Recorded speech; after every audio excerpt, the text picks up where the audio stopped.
Hello बच्चों, welcome to my YouTube channel. और आज हम जो टॉपिक पढ़ेंगे क्लास 11th का वो है लेज़र। लेज़र से पहले हमने टॉपिक पढ़ा था वो था जनरल एंट्री का। और जो जनरल एंट्री हमने की थी उसके डिपेंड करता है लेज़र। लेज़र जो है वो जनरल एंट्री पे ही डिपेंड करता है। अगर हमारी जनरल एंट्री सही है, हमने जनरल एंट्री सही तरीके से की है, तो हमारा लेज़र भी बिल्कुल सही बनेगा। लेज़र का मतलब क्या है? एक तरीके से समझे, जैसे मैंने यहाँ पे कुछ एंट्री कर रखी है।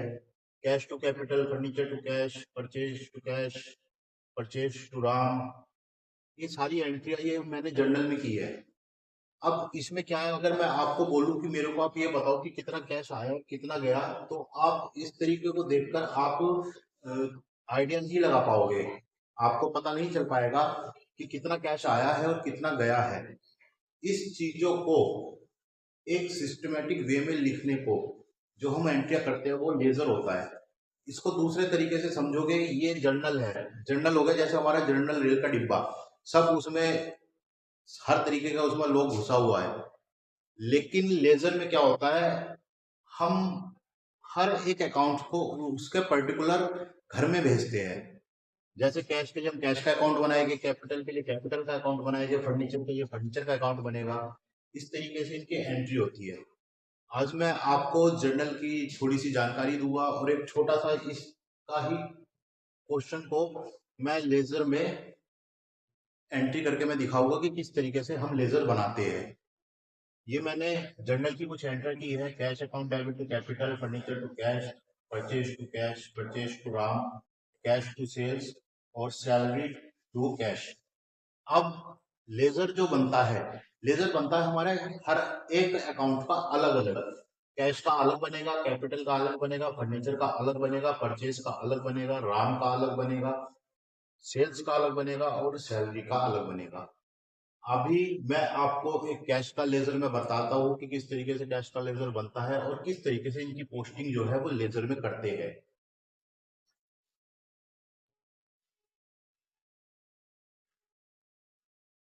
लेजर पे हमारी दो साइड होती है, एक तो होती है डेबिट साइड और एक होती है क्रेडिट साइड। इसका फॉर्मेट जो है,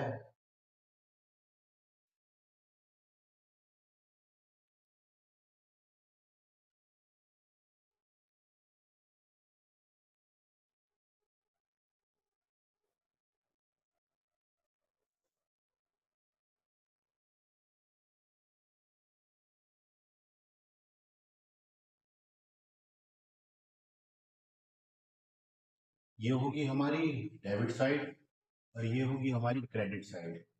यहाँ होगा डेट, पार्टिकुलर,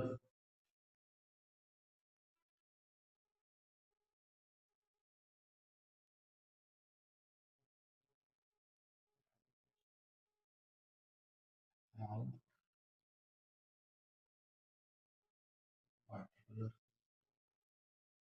ये होगा हमारा जेएफ, ये होगा हमारा अमाउंट।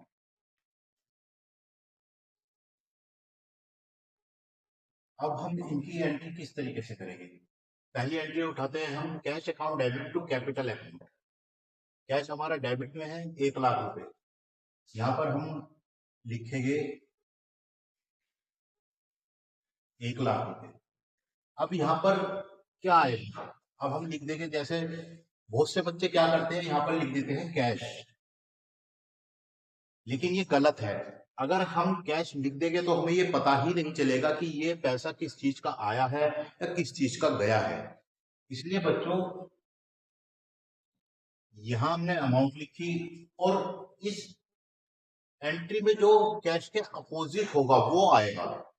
हर एंट्री में जो कैश के अपोजिट होगा वो नाम उसमें लिखा जाएगा। इसकी कैश के अपोजिट यहाँ पर है कैपिटल, तो इसको लिखेंगे हम टू कैपिटल अकाउंट। ये एंट्री हो गई। अब चलते हैं furniture account debit to cash account. Cash हमारा क्रेडिट में है, क्रेडिट को हम लिखेंगे यहाँ पर 20,000 रुपए। और यहाँ पर नाम आएगा फर्नीचर का। और इसको हम लिखते हैं बाई फर्नीचर अकाउंट। ये भी हो गई। तीसरी है purchase account debit to cash account. Cash credit में है 10,000 रुपए और यहां पर आएगा बाई परचेज अकाउंट।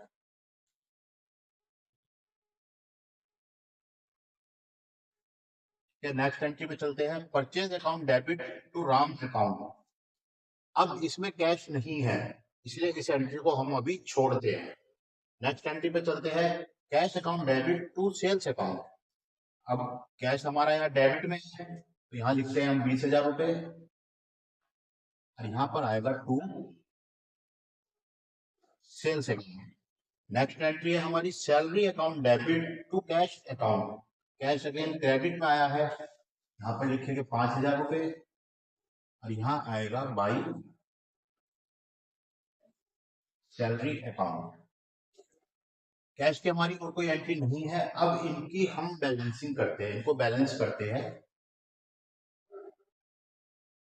सबसे पहले